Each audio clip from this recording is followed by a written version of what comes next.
for Monday, April 14th. I'm your host, Daniel Hill. Today on the show, we're going to get into what the head of Instagram answered on his weekly Ask Me Anything. And interestingly, there are some questions around buying followers, likes, and how that could impact your reach on Instagram. People might call them bots, you might call them fake followers, but no matter what you call them, they're not really going to help your reach on Instagram at all. And to a certain extent, you are wasting your money. Let's hear from the head of Instagram on all of that, but first, here's a quick word from our sponsors. Fresh air, longer days, a chance to reset. This season, let therapy be part of your spring cleaning. Clearing mental clutter, shaking off stuckness, and building something better. Grow Therapy helps you get there. Whether it's your first time in therapy or your 15th, Grow makes it easier to find a therapist who fits you, not the other way around. They connect you with thousands of independent licensed therapists across the U.S., offering both virtual and in-person sessions, nights and weekends. You can search by what matters, like insurance, specialty, identity, or availability, and get started in as little as 2 days. And if something comes up, you can cancel up to 24 hours in advance at no cost. There are no subscriptions, no long-term commitments. You just pay per session. Grow helps you find therapy on your time. Whatever challenges you're facing, Grow Therapy is here to help. Grow accepts over 100 insurance plans, including Medicaid in some states. Sessions average about $21 with insurance, and some pay as little as $0 depending on their plan. Visit growtherapy.com/booknow to get started. That's growtherapy.com/booknow. growtherapy.com/booknow. Availability and coverage vary by state and insurance plan. Welcome back. Let's dive into the questions and answers. The first one, if a lot of bots followed you back in the day, will it hurt your reach? This is an interesting question. This person might have bought a certain number of followers a while back in the past, or they might have just collected these fake followers over time. The question is, will that impact your reach today? It shouldn't. It's not going to help your reach either. And if we find the bots or those accounts, we'll suspend them entirely. But it won't hurt your reach. But that said, be really wary of signing up for anything that's going to anybody who's trying to sell you likes or follows, because it's sketchy and it ends up blowing up or backfiring later. As a reminder, Instagram does show you accounts that you could potentially remove from your follower list. So if you look at the number of followers that you have, you might see something like deactivated accounts. That's what I have on mine. And it shows me a list of people who follow me who seem to no longer have active Instagram accounts, and you have the opportunity to remove them. That really isn't going to help your reach that much. Instagram's not going to show your content to these people if they have deactivated accounts. So really, it's just helping your metrics and your follower number look a little higher than it actually is. I would definitely take a look at the categories that Instagram puts your followers into, see what it suggests, and then take action accordingly. Let's go on to the next question, which is in a similar vein. Why do you allow third-party vendors to sell likes, views, and reach? It's all just fake, right? Here's Adam's answer. That is all fake. So please do not buy likes or follows or views or reach. It's going to end up probably compromising your account. And when we find those likes and reach, because that's usually bots, we're going to remove those, and then it's not going to be of any value to you.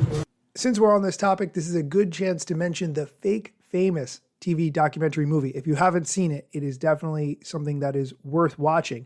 There are 3 people who they want to make potentially fake famous and buy them a lot of likes and fake followers. And it's very interesting what it does to these people's careers. They do it for an actress, a fashion designer, and a real estate assistant. What it does for the actress is the most telling. I would definitely check out this movie. I will link to how to watch it in the show notes. The next question has to do with something that Instagram is testing inside the DMs, where you could share your location on a map with some friends that you choose. We talked about this back in November 2024, so it's been a while since we discussed it. The question, the map feature is not a good idea. What about our privacy? Here's Adam's answer. So for those of you who don't know, we're testing a feature that allows you to share your location with a limited group of friends, just who you pick, but it'll be opt-in. So it's something I assume most people won't do, but if you do, you'll just share it with your closest friends who you trust. We'll see how it goes. If you are not comfortable with that feature, and I completely understand why you wouldn't be, then you just don't have to use it. You also have the ability to not give Instagram permission to access your location. If you want to post a picture and you want to tag the specific location that you are when you post that picture, obviously then you can give Instagram permission to access your location. But if you don't feel comfortable with that, do not do it.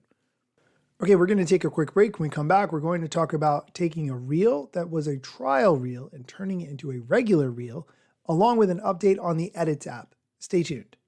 Welcome back. The next question has to do with trial reels. The question, can you take a reel, post it on trials, then post it again regular? Well, interestingly, you have the option to post as many times as you want in whatever format you want. You want it to be a reel, you want it to be a trial, whatever you want. That's your choice. But you can also flip a trial reel to a regular reel. Here's Adam Mosseri explaining. So yeah, if you post a trial as a reel, you can always upgrade it to a regular post. You don't have to post it again, but you can make it a regular post retroactively or after the fact. The next question has to do with the Edits app. When is the Edits app dropping? Interestingly, Instagram had initially posted in the Apple App Store and Google Play Store that it would be March 19th. We are almost a month past that date. Here's Adam's answer.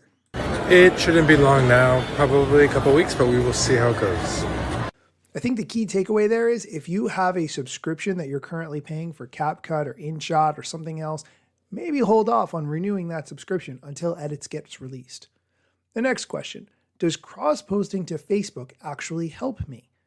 You worked hard on that content. It should be everywhere, especially if it doesn't take you any additional time in order to post it to Facebook. It will mean you get more reach because you're going to reach people on Facebook who you would not reach otherwise, and it's not going to affect your reach on Instagram. And the last question we're going to talk about, is there a best time of day to post? I'm going to let Adam answer the question, and then I'm going to share an answer from Kirsti Lang, who was recently on my show. Kirsti is on the Buffer team. Buffer posts to multiple social media platforms, and so they have a lot of analytics data to use to inform and help you to make better decisions on exactly answers like this. Here's Adam's answer to, is there a best time of day to post? Not really, though you can take a look at when your followers use Instagram and post right before that peak so that grows. That can help a little bit. Okay, now that you've heard Adam Mosseri's answer, here's Kirsti Lang from the Buffer team explaining based on the data they've analyzed, when is the best time to post? Okay, so I've got them. So generally speaking, Instagram behavior, and this has been so fascinating because I can compare all of the data we have to other platforms. So LinkedIn is so predictable. There are chunks of time that are good for posting that we see that posts get high engagement or high reach. But for Instagram, it's slightly less predictable, but there is a definite pattern there. For TikTok, it's absolute chaos. It's sporadic high points throughout the day. I'm like, oh, is there a pattern here? I don't know.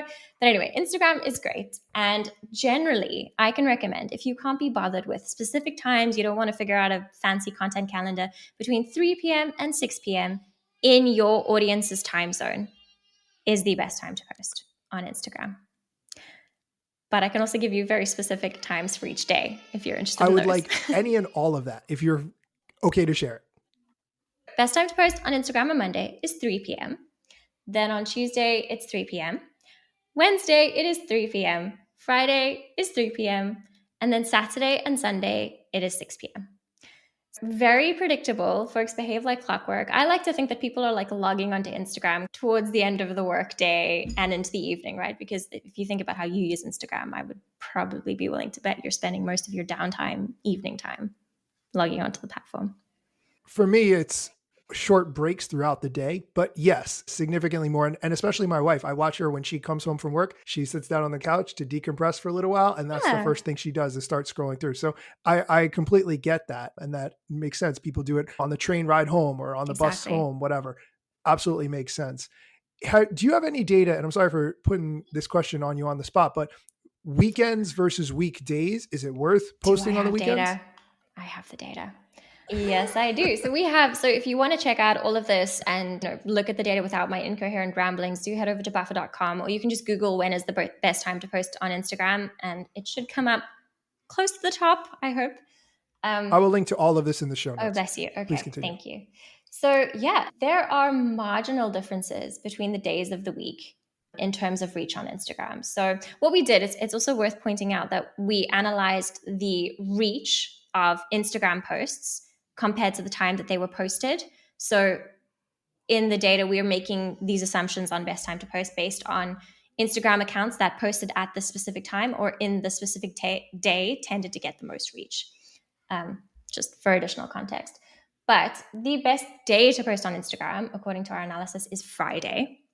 But it's only marginally better than Monday. Monday is also a great day to post on Instagram. And then on the weekend, we see things are slightly lower than weekdays on a Saturday, and then fairly significantly lower on a Sunday. So I would avoid weekends if you can. That is very interesting. That's actually a key takeaway, because if you work very hard on the content and maybe you do that over the weekend, it's going to be worth it to wait until Monday at 3 p.m. your time for that added boost. Yeah.